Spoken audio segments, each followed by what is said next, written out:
Science-based lifting isn't all bad. You guys are dumb. You don't know science. I know science. It can be a very good thing if applied in the correct fashion. The problem is people obsess over it when they're still in the beginning stages of their weightlifting journey, which just so happens to be the worst possible time to implement it. So let me get this right. You're still learning how to use a barbell and how to perform proper form on compound lifts, and meanwhile, you're already stressing about fatigue ratios, reps in reserve, and why you need to do Keenan flaps for 4% better activation in your lats. It's ridiculous. Stick around to the end of this video to learn the ins and outs of science-based lifting and why it has become such a hot topic as of late, and how you can best utilize it in your own long-term gym strategy. The 3 stages of lifting. Stage 1, just get in the gym. Stage 1 is simple. Throw stuff at the wall and see what sticks. Just build a base. Anything works. Machines, cables. If you're new, everything grows as long as your intensity is on point. People ruin stage 1 because they think they need to be fully optimal to get any kind of meaningful results. Bro, you don't even know where the pec deck is and you're still walking around the gym like it's Skyrim's open world. You don't need studies or science. I know science. You just need to have consistency and intensity with a few of the heavy-hitting, proven compound lifts. Sometimes you need to play into the stereotype and just be dumb and lift weights. I lift things up and put them down. Stage 2. Find movements that fit you. Once you've trained for a while, then you start figuring out what movements actually feel right for you. No TikTok form hack, EMG study, or PhD is going to change your own biomechanics, which is why you need to experience it for yourself to see what feels correct in your training. Bodybuilding coaches actually do this for their clients. They have them do different movements to see if it actually impacts the muscle growth of their client.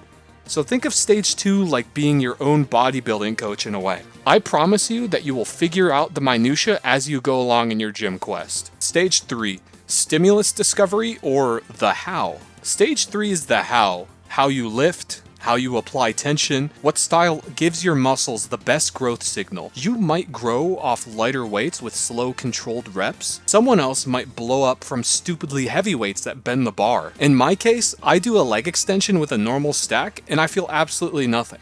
But I drop the weight and exercise extreme control 3 seconds up and 5 seconds down, and suddenly my quads are begging for their life. That's stage 3. That's the how, and funnily enough, how in Chinese literally means good. Stage 3 is where you finally get good. Sometimes that stimulus you found in stage 3 stops working. You loop back to stage 2, adjust, swap variations, and evolve your split. One of the main things, of course, in order to create size, use the shocking principle. What that basically means is that the body is saying, look, I know you're going to start first with bench press. I know that routine, and I am prepared for that. I'm going to go and start now with 315, and let's see if the pectoral muscle is used to that. I always like to keep it as simple as possible because I find in many cases, simplicity is often the best path to optimal results. Overcomplication and excessive minutia can ruin the process or even reverse it completely. Ah yes, this squire speaks truth. The science-based lifters speak many partial truths. We each have a unique battle in the gym with a unique body too, but it is not so unique that you would require Mark Palpatine's reverse glute fly. Stick to a few essential movements as you start in the gym. Track your progress with a workout log to ensure you are growing, and add the specific exercises that give good muscle activation to you. I'm bigger and stronger than Mike Benson. I'm more educated than Mike Benson. I know more things than Mike Benson. Now that we've gone over the 3 stages of lifting, I think it's time to explore what science-based lifting actually is, and how, why, and when it can be applied. First, let's define it. Science-based lifting is basically using conclusions from studies to design the most optimal growth stimulus. It's a cool concept, but can be tragically flawed. Why? It's simple. It's because the studies test other people and not you. Not to mention that half of these studies have zero ecological validity. They are conducted in perfect clinical environments with controlled reps and highly trained lifters. Though that's not to say that you can't take anything from these scientific studies. I believe that lifting is perfected at the intersection between science and practical lifting.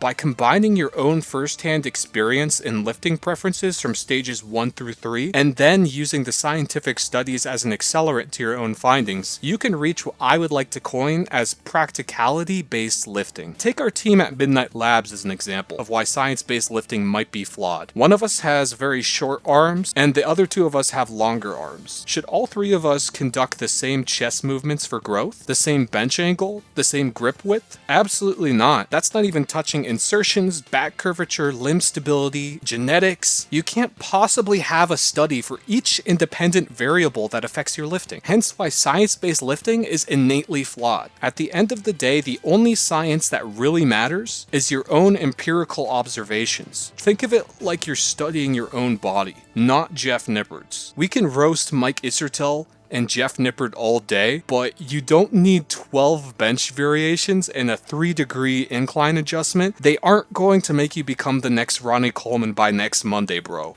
The main issue and why science-based lifting has become so profoundly popular in the first place is that people admire influencers and copy their exact workouts and advice word for word, instead of focusing on what actually stimulates their body. Find a movement that hits the muscle, add weight or reps over time, boom, hypertrophy unlocked. There's this line in Baki that I think applies perfectly in this context. If one is born a man, at some point in his life, he will dream of being the strongest. And that's most lifters. They overcomplicate everything, trying to chase this elusive dream. Then they often get disappointed, and it's not because they didn't do Keenan flaps or optimize their EMG ratios. It's because genetics simply exist. Most of the physiques you admire are elite genetics plus anabolics. That's just the truth, so stop comparing yourself to other people.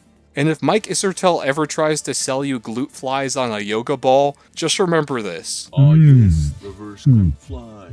Tune in to next week's video, why discipline isn't motivation in the gym. Until next time. Midknight Labs. Midknight Labs. Midknight Labs. Midknight Labs. Wizardry. Ah, yes.